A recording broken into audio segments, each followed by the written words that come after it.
Tanghali po sa ating tagapamahalang hukom Magandang hapon din po. at sa atin pong Ginoong Pangulo. Nais ko lamang po magbigay ng isang maiksing manifesto. The gentleman has 2 minutes. Maraming salamat po.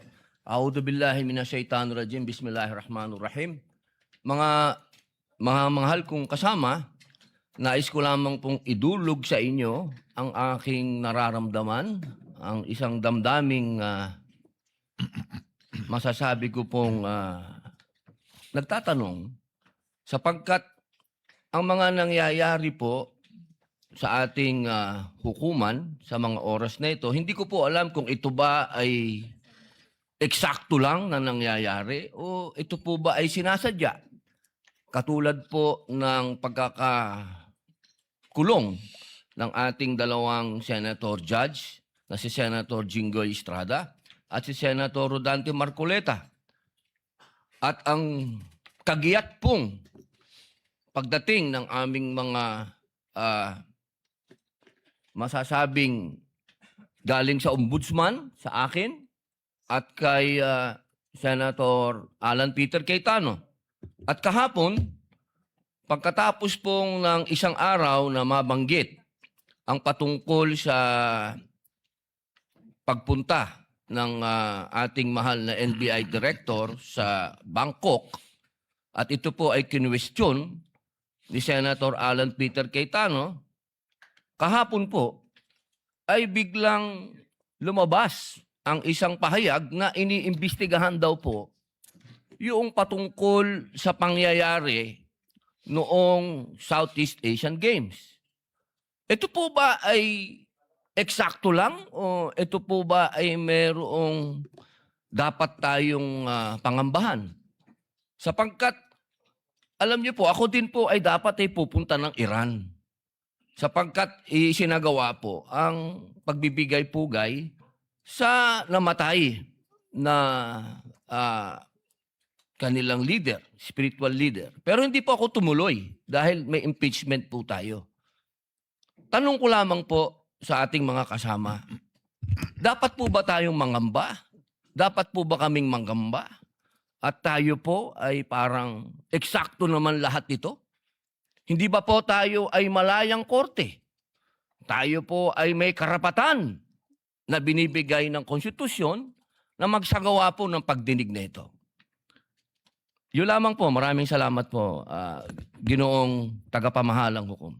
The manifestation of Senator Judge Padilla is noted. What is the pleasure of Senator Judge Mr. Cayetano? Presiding Alan? Officer, Rule 6 of the impeachment proceedings is that the rules of the Senate is suppletory, and if there is anything that affects the honor, integrity, or the functions of us individually or as a Senate here as an impeachment court, someone can rise on a question of personal or collective privilege. I won't do that, but may I just respond to what Senator Padilla said, since my name was mentioned and since the investigation announced by the NBI yesterday seems to be pertaining to this person as chairman of the 2019 Organizing Committee of the Southeast Asian Games. May I,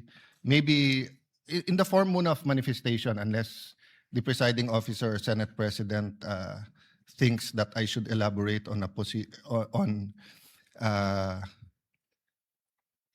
by asking for time on a personal collective privilege, but I don't want to start that Senator precedent. Judge Cayetano may make his manifestation. For the record, sir. So, first and foremost, sa sinabi po ni Senator Padilla, I won't ask na ipa-play na yung video, but quite exhaustive yung sinabi ni NBI Director about the Southeast Asian Games.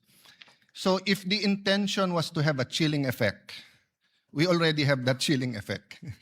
May 11, hinabol dito sa session hall na to ng mga ahente ng NBI si Senator Bato. May 13, nagkaroon ng enkwentro, putukan, pinipilit ng NBI na hindi sa loob ng Senado, but we have all the evidence that it was inside the Senate. Other incidents, I do not want to evoke a reaction or debate because I want to respect my fellow senators.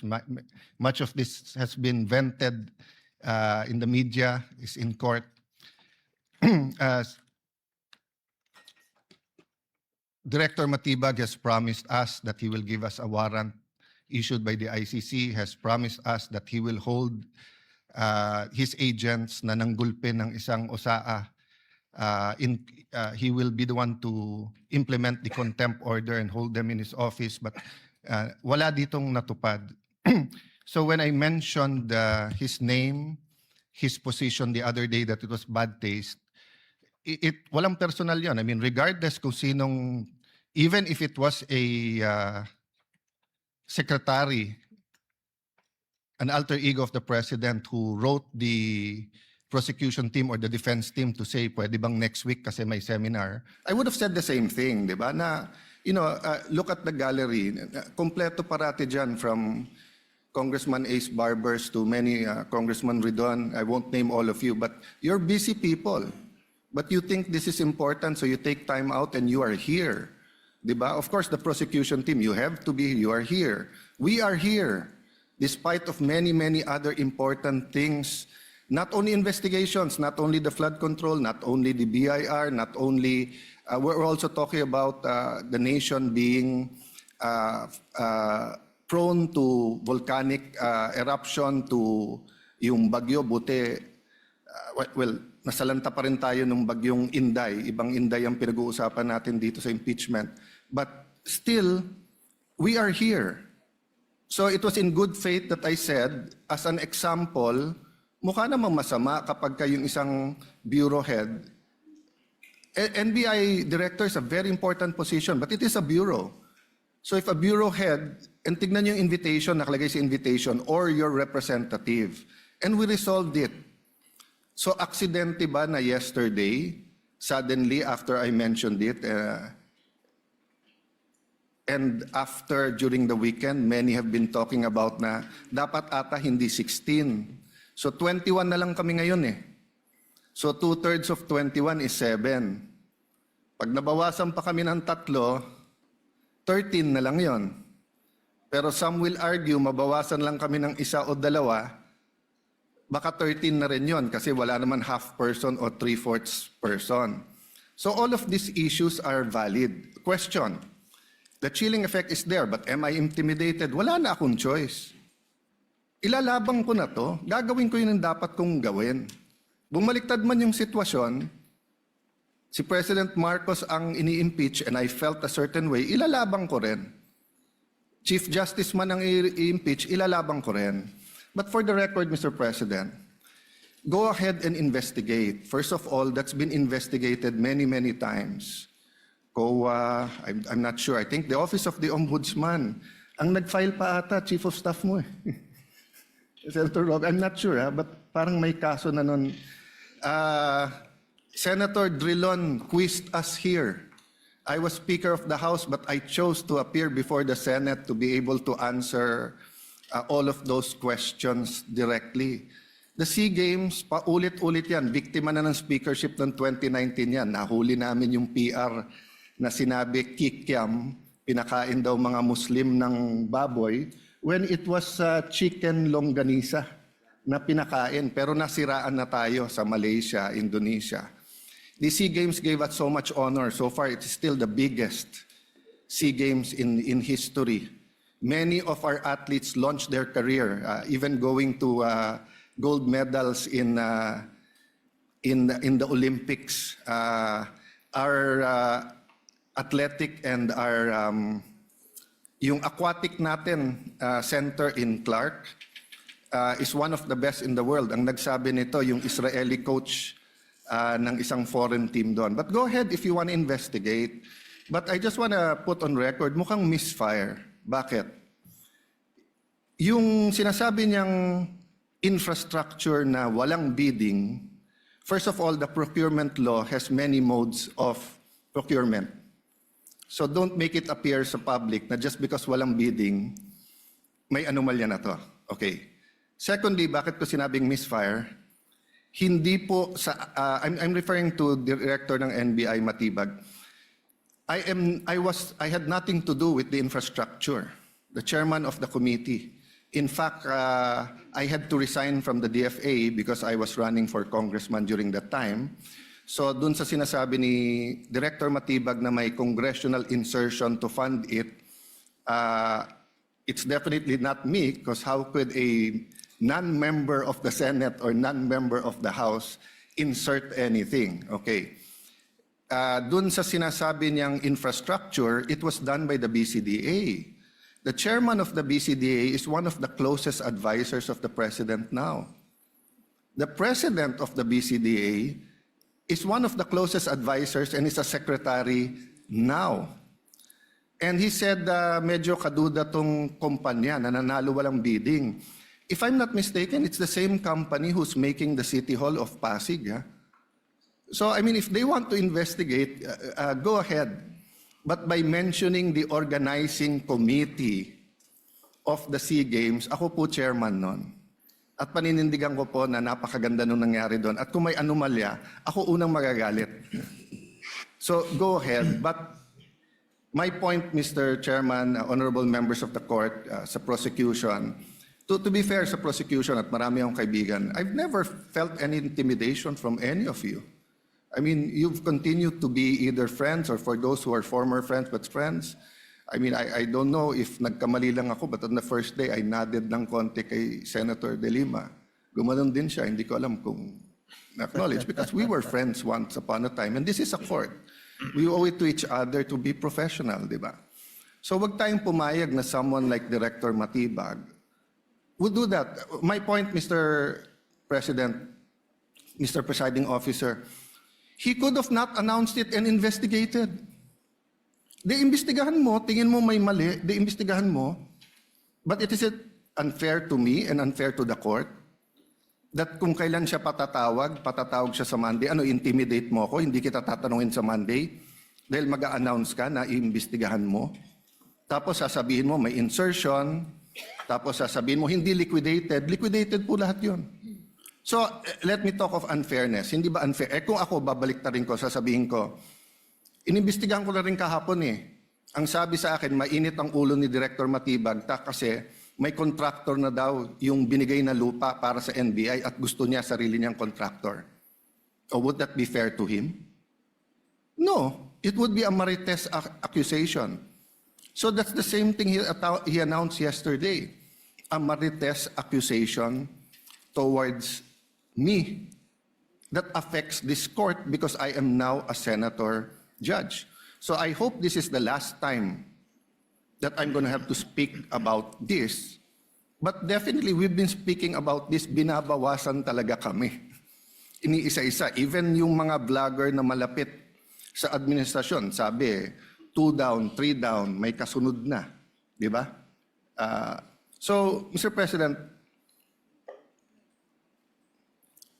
I want this impeachment to be a test that the 1987 Constitution works and that despite political differences, the prosecution and defense, I saw them after the first or second day, nagkakamayang kayo, nagkakamustahan. After the first or second day nung mainit na baliktaktakan dyan sa pre-trial, nagbabatian, di ba? Even in court. So we can't help but be emotional. We can't help but get mad at what we think is disgusting or sometimes crossing the line. But is there any question that for this verdict, whether it's for conviction or acquittal, to be accepted by the Filipino people, we have to make sure that the integrity of the court is intact. I will admit to you, nahirapan po ako. Wala si Senator Marcoleta. Iilan lang po kaming abogado dito. Si Senator Pangilinan, Senator Cheese, si Aimee is a law graduate, di ba? Pia. Senator Pia, Bam is a second-year law student and I'm encouraging him na tapusin niya. Total review na yung nangyayari ngayon. But It's not easy. 24 lang kami, nabawasan na ng 3. So I hope this issue of the integrity of the court becomes an issue for all of us. No, I'll repeat what I said when I was Senate President. Director, hindi mo kami natibag. So wag mo try itibagin tong representation na to o itong impeachment court because what you're doing is not helping. You investigate whatever you want to investigate. You want to investigate ba't ako nagpatubo ng balbas? Investigate mo, no problem with me. Pero wag mo nang i-announce kasi nga naaapektuhan yung integrity ng court. Thank you for the leeway, Presiding Officer. Thank you, Senator Judge Alan Cayetano. Yes, what is the pleasure of Senator Judge Pia Cayetano? Mr. President, Presiding Officer, I assume most of my colleagues, like me, were busy studying the lengthy memorandum filed by each of the parties. For the record, 30-plus pages, more or less double space yung sa prosecution. Kaya by the time I got to the defense, para na ako maduduling kasi mahaba na nga yung 30 pages na double space, napunta pa ako sa single space. Okay lang yun, kasama sa trabaho yun, pero that's how lengthy the documents were. And I slept at 2 a.m., hindi kasama to sa explanation ko, di ako nagyayabang or anything, it's our job. And I'm a night person, so normal sa akin yun. And then in the morning, tuloy ulit, sent my staff questions, asked for more details, and then we worked together throughout the morning until it was time to come here. So I don't know anything about this statement of Director Matibag. But it bothers me to hear this. I now remember that I saw a message pop up in my phone which hindi ko nga pinansin kasi nga ito yung important issue ko na pag-aralan ko tong memorandum ng mga parties na inabala nga naman nilang very lengthily and exhaustively na nila dinidiscuss in a written document. But I recall now na may nag-pop up na message from a coach telling me na gustong pa-imbestigahan yung SEA Games. And di ko talaga pinansin. And now Alan brings it up and I am bothered. There is no jurisdiction in the world that allows a judge to be pressured and intimidated. And I ask each one of you, my dear colleagues, payag ba tayo sa ganito? Ganito na ba tayo dito ngayon?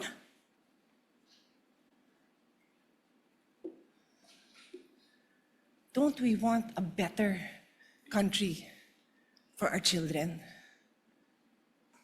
Why would you allow a director who's just called to be a witness next week brag that he's going to investigate? And again, I don't know, so I respectfully request that it be played. Because I want to understand. If I don't have reason to be upset, then thank you, I can focus. I can go back to the business on hand. But right now, I am upset to hear this. And I will stand up for each one of you. I don't care what side you're on. I will stand up for you if somebody tries to intimidate you. So with all due respect, Mr. Presiding Officer, I ask that we play it. I want to see what this witness is doing.